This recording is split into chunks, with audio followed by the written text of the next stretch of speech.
The most recent season of Netflix's hit dating show Love is Blind had everyone screaming and yelling at their screens. Here to help us divide into some of the complexities of the show is leading marriage and relationship coach, Dr. Jacquie Del Rosario. Hi, Dr. Rosario. How are you?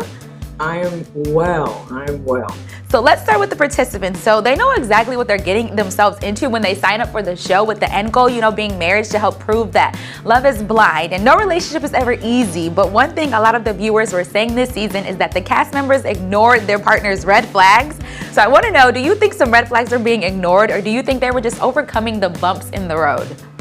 No, I think certainly there were a lot of red flags that were ignored. I always say that the writing is on the wall. It's about you reading it. You have to be literal in relationships, literate rather in relationships. Yes. So certainly for me, AD, she said it right off the cuff. Yeah. She said, Matthew is a liar. And then she said, what did she say about Clay? She said, and the way that he came out at me, he's not ready and da-da-da. And then it's like once Matthew was off the scene, she went back on what she'd already determined was not a path for her. And I think we do that when we find ourselves a little desperate or really wanting to have something that might not be readily available to us at that particular moment.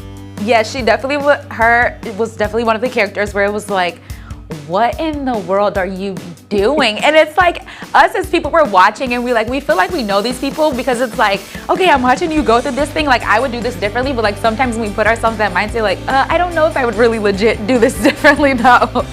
But yeah, exactly. So on a more positive note, there are 9 couples across the 6 seasons that are still married. So what do you think the couples who are still married do differently than the ones that aren't married, or even were in a relationship and then they break up super quickly?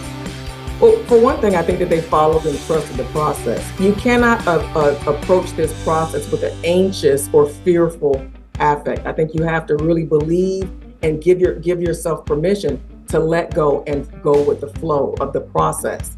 I also think that they were lucky enough to have someone that was really, really suitable for them. Mm-hmm. So I think that if you approach it from a place of fear, or you're living in your head too much, I think it's not going to go very well for you. What do?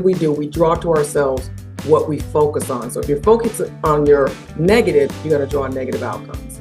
Yeah, so do you think there would be more successful marriages if the cast wasn't in such a rush to form these meaningful relationships with each other? I do. I think that the pressure is on, right?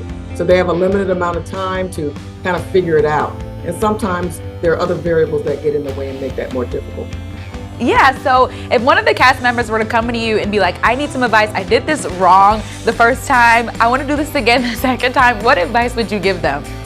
Well, the first thing I would say is let's work on you. Let's figure out, I think that all our painful experiences, they're the tuition that we pay for life lessons.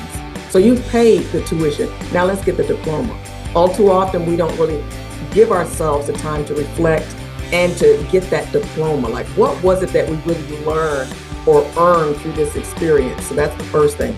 The second thing I would say is know what it is that you really want out of the relationship, so that you focus on the major things and not the minor things. And all too often, some of the minor things might be someone's look versus, the content of their character.